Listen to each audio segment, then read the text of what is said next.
JoJo's Bizarre Adventure, Diamond is Unbreakable, Episode 11, Part 1 of Red Hot Chili Pepper. I gotta say, seeing that stand in action was awesome, and I really enjoyed the fight. Now, the episode begins with Red Hot Chili Pepper appearing for the first time in quite a while inside Josuke's house through the television, and we actually learned what he was doing this whole time. Apparently, he was actually spying on not only Josuke, but on all the other stand users in Morio, well, minus Tonio. He didn't mention his name. And he was basically biding his time, getting his stand to become strong enough to take on Jotaro's Star Platinum. So he wanted to test out his stand on Josuke, which we get a brief fight between Red Hot Chili Pepper and Crazy Diamond, which was actually pretty cool. And Red Hot Chili Pepper was starting to get cocky, started to underestimate Josuke since, he knew about Crazy Diamond's ability. So he was egging on Josuke to get closer so that his stand can punch him, which was a big mistake because Crazy Diamond was pretty fast, something that Red Hot Chili Pepper wasn't expecting, and it gets beaten multiple times by that stand, which I thought was awesome. But since he was caught off guard, caught by surprise, he regained his composure and fought back, and it turns out that this stand was actually a lot faster than Crazy Diamond. Now, I don't know how much stronger the stand has gotten, so I'm not sure if it's capable against Star Platinum, but it seems that it was able to hold its own against Crazy Diamond, which is saying something really. But the stand user for Red Hot Chili Pepper knew that his stand has got to improve a bit more, it's got to get more stronger, so he decides to retreat his stand so it escapes through the electric outlets. We then cut to the next day where Jotaro arranged a meeting for him, Josuke, Okuyasu, and Koichi to meet in this remote location where there is no electricity nearby because of Red Hot Chili Pepper. And it was not only about the stand, which Okuyasu was now aware that it had appeared, and we all know how angry he is towards that stand considering this was the stand that killed Keicho, his older brother. But in actuality, the reason why they were called here was to protect a certain stand user who's going to help them find the stand user for Red Hot Chili Pepper and the bow and arrow, Joseph Joestar.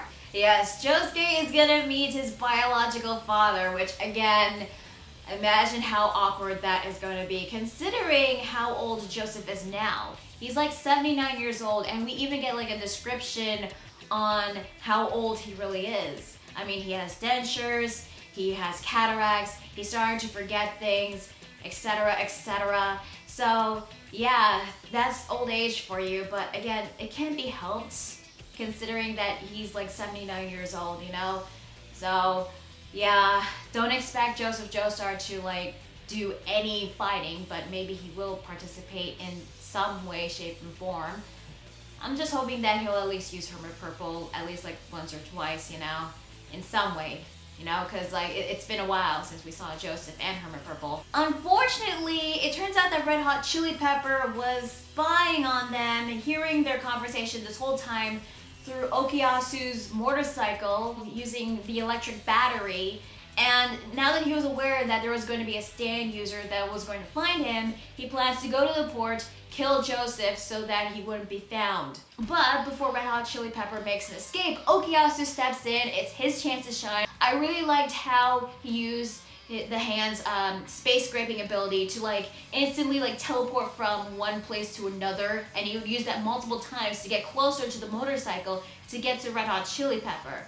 Unfortunately, Red Hot Chili Pepper's speed is a lot faster than the hand's scraping ability. But what I did like about this fight was seeing how Okuyasu uses his stand, even if it's not as fast as Red Hot Chili Pepper, because he used his stand to scrape at the motorcycle to stop Red Hot Chili Pepper from getting anywhere closer to any more electric power lines, since they were 100 meters away from him. Yeah, we actually learned a little bit more about Red Hot Chili Pepper's ability, since we know that it's an electric type stand.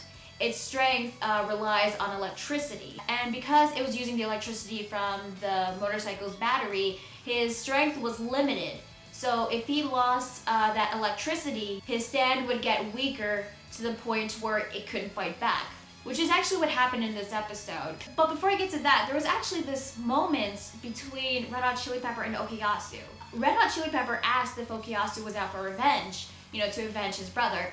But Okuyasu says no, because he knew that Keicho got what he deserved. He knew that this would happen to him, considering of all the terrible things that he was doing.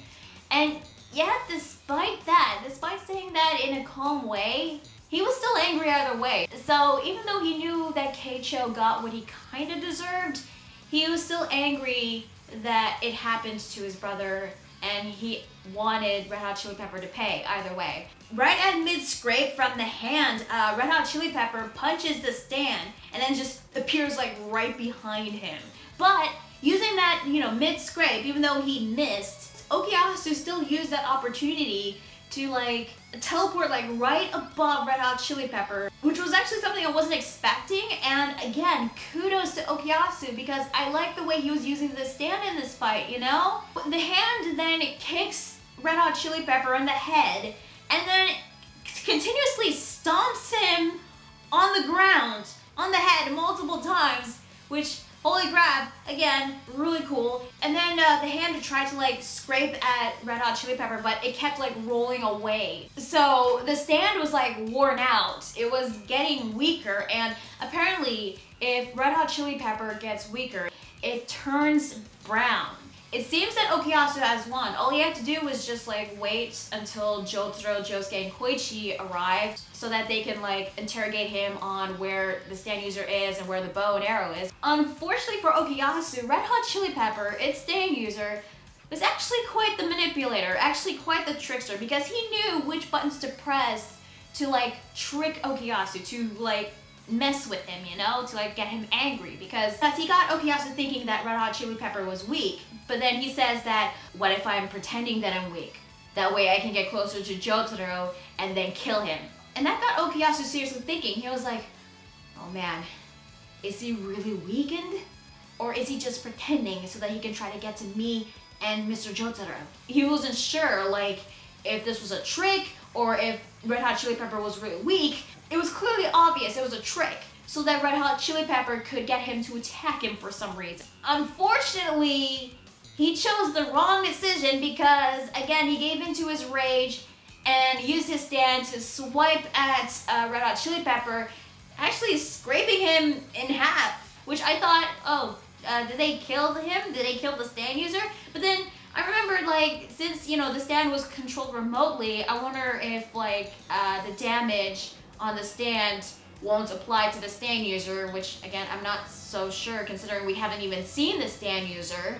But yeah, as I said before, it was all a trick, because Red Hot Chili Pepper wanted Okuyasu to attack him so that his hand can scrape the ground and dig into the electric cables that were underground, so that his stand can replenish its strength with the electricity. God damn it, Okuyasu, if he just stayed in that spot and not do anything, then they would have won, but unfortunately, he got tricked. Well, kudos to Red Hot Chili Pepper as a villain, but still, goddammit, Okuyasu. There was like another showdown between Okuyasu and Red Hot Chili Pepper, and this stand, oh my god, he just used his pinky. He just took his pinky out, swipes at the stand. Red Hot Chili Pepper cut off Okuyasu's arm with one pinky. Goddamn, yeah. And then he grabs onto Okuyasu's neck, mocking him, and then he like turns into electricity, disappears through the electric cables, taking Okuyasu with him. And I thought for a minute there that like Okuyasu was gonna die, like he would have ended up like Keicho, and poor Koichi was like crying. I mean, oh my god, I was like, please don't kill off Okuyasu. Luckily, he was okay, thank goodness. I mean, it was a good thing Red Hot Chili Pepper, like, left at least a piece of Okuyasu behind. And it was a good thing that Josuke was there too, because he used Crazy Diamond to, like, fix his arm. While fixing the arm, the body would return back. So luckily, Okuyasu wasn't completely, like, electrocuted yet. He wasn't dead yet. So he was able to, like, get out of the electric cables and, return back to his arm. So yeah, we avoided another casualty, thank goodness, because I was worried that this was gonna end up like with Polnareff and Abdul like during the Emperor and Hangman two-parter, you know? But the fight did take a toll on Okuyasu because he was upset that he lost. Koichi consoles him, saying that it doesn't matter about revenge, winning or losing. All that matters is protecting Joseph Joestar, because if they do that, then they would be able to win against Red Hot Chili Peppers. Red Hot Chili Peppers would be defeated. And Josuke and Jotaro, well, I guess they considered leaving Okuyasu alone because they felt like he needed to be alone for some reason. Because like, they just walk away and they were talking about getting to the port before Red Hot Chili Pepper could. And like, I mean, it was weird because like, they were acting all like calm and cool, but I'm guessing this is like a Joestar thing, you know? I mean, they were actually calm and collected after what happened with Okuyasu. But I'm guessing since they knew that Okuyasu would be okay, since there was a part of him left so that Josuke would be able to bring him back. Although, the weird thing was is that they were just analyzing Red Hot Chili Pepper's ability, and it was Koichi that brought up the fact that Okuyasu has died, which not really, but that's what he thought. And Josuke and Jotaro were like, oh yeah, we should probably take care of Okuyasu. What the hell? It was weird. So yeah, this whole like aftermath with the fight did take a toll on Okuyasu, but it seems that he did learn a lesson from Red Hot Chili Pepper. I mean, when he was mocking him, saying that his mind was underdeveloped, I guess he learned that he should like develop his mind more or something. He learned something, definitely, which I believe that this will help him in his next encounter with Red Hot Chili Pepper, maybe, I'm not sure. But hopefully like he'll learn from his mistakes, and hopefully he won't get fooled by Red Hot Chili Pepper so that the next time that they would meet, he would win against the Stand, maybe, I'm not sure. But the episode actually ends with yet another teaser to Joseph, which we didn't actually see him, but we did hear him coughing. Yeah, they didn't reveal his face. So yeah, we're teased yet again about Joseph Joestar. Like, what the hell? I guess we'll see him for real in next week's episode. Also, I can't believe they got Unsho Ishizuka, who voiced Joseph Joestar back in Star Wars Crusaders, to just like come in and do a cough for like this one episode. It was just, okay, whatever. So yeah, overall, I thought this episode was a really good one. I really enjoyed the fight between Red Hot Chili Pepper and Okuyasu. I liked seeing Okuyasu fighting in this one. I liked seeing him getting his chance to shine, using the hand properly, because it is a terrifying stand. It's a very powerful one. It's only if Okuyasu uses it properly, you know? And he did that in this episode, but unfortunately, he got tricked by Red Hot Chili Pepper, and, you know, he got consumed by rage. So, yeah, it was unfortunate because he did win. It's just that he had to stay there, and then it would have been over. But no, he didn't. So that was unfortunate. Now, the beginning of the episode I actually thought was pretty funny because we get a mother-son moment between Josuke and Tomoko, who is just playing video games, which I don't know like what the video game is, but the graphics on the video game looks very nice. And it looked familiar, so I don't know what the game is, but I just really like the moment when he's just playing the game and he was like, 5 more minutes, Mom, please, I have to finish this game, I gotta win. And Tomoko is just kicking his back, trying to get him to stop playing video games so late. And then when he like lost, that devastated look on his face, I thought was funny, but poor guy. He lost, and he was like all sad and depressed, you know, which I thought was funny. Also, like how Red Hot Chili Pepper was revealed at the beginning, I thought it was actually pretty cool. I mean, Josuke turned off the TV, yet the TV all of a sudden turned on, and there was this like TV drama episode that was going on, and it seemed for a minute there that the actor in the TV show was talking like Red Hot Chili Pepper, but no, in actuality, Red Hot Chili Pepper was talking, and it was actually inside the TV screen. Like, I thought it was like inside the episode, which, again, I thought that was like a really cool look. I thought that was like really well done. Now, there's actually one thing that did bug me about this episode is that while Josuke, Koichi, and Jotaro were witnessing Okuyasu fighting, they weren't like in a hurry to like go to him. I mean, at first I thought, okay, they assumed that he got this, you know? But at the moment when Red Hot Chili Pepper was getting weak, I thought that they would at least hurry up, but instead that they were just walking.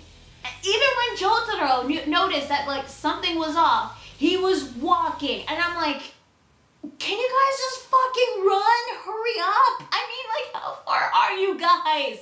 Oh, that really irritated me. Also, there was another thing that I noticed. If you go back to the episode on 1622, it was the part when, you know, Red Hot Chili Pepper was weakened and Okuyasu was like thinking. The subtitle said he could have tricked me and beaten me and Josuke by playing dirty.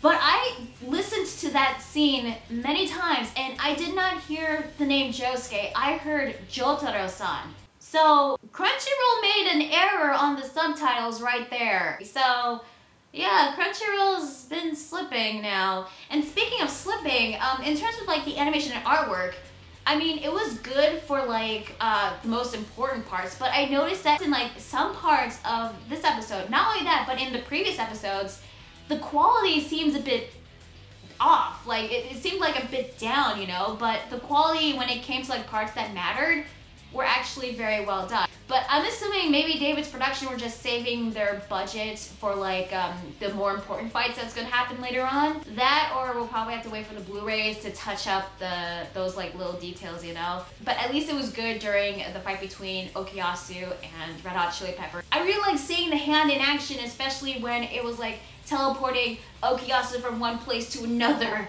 and getting closer to the motorcycle, which I thought was really cool. Also, I should probably address this. I think many of you guys were probably wondering, why couldn't Jotaro stop time to prevent Okuyasu from, you know, getting killed or killing Red Hot Chili Pepper? Well, I'm assuming that the two weren't within Jotaro's range. But then again, I don't know the range on Star Platinum's time stop ability, you know? I know it can stop time for like 1 or 2 seconds, but I just don't know like the range, the distance of its ability, so maybe it's because of that.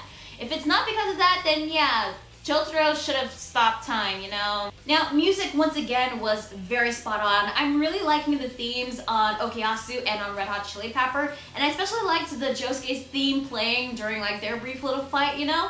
And in terms of voice acting, it was really well done. Again, kudos to Wataru Takagi as Okuyasu, and of course Shotaro Morikuba as Red Hot Chili Pepper. I mean, he did a very good job voice acting him. I especially liked how he's voicing Red Hot Chili Pepper when he was like laughing and mocking at Okuyasu. It was really well done. So yeah, overall I thought this was a very good episode. Really enjoyed the fights. There were some parts that did bug me, but aside from that, I still thought the episode was good overall. So tell me guys, what did you think of this week's episode of Diamond is Unbreakable? Did you like it? Did you hate it? What did you think about the fight between Red Hot Chili Pepper and Okuyasu? And what did you think of the brief fight between Red Hot Chili Pepper and Josuke? And I will admit, despite how I hated the fact that Okuyasu was tricked, I will give kudos to Red Hot Chili Pepper as a villain, because at least like he wasn't doing nothing ever since he last appeared. He was spying on the other stand users. He was biding his time, getting his stand to become stronger to face off against Jotaro. He knew about his limitations. He knew like when to like retreat. And he's very good at tricking Okuyasu. He knows how to press his button, so he can be quite a manipulator. So yeah, I am looking forward to seeing his stand user. Hopefully he'll live up to his stand, you know? So, tell me your thoughts about the episode in the comment section down below. Like the video if you like it, and subscribe for more videos, and be sure to check out my Facebook fan page and Google+. So yeah, that is JoJo's Bizarre Adventure, Diamond is Unbreakable, episode 11. I'm Lunar Spawn 27, and I'll see you all back again next week on JoJo Friday. Later.